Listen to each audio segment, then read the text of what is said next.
Nasa ano kami, summer class. Itong gala muna tayo, guys.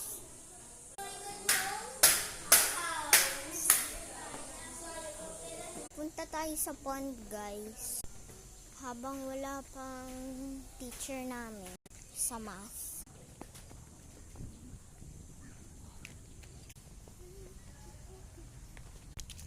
Remember me? Pond?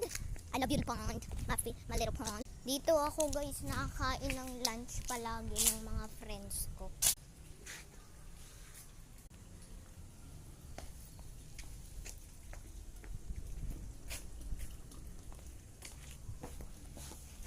Ito lang, guys.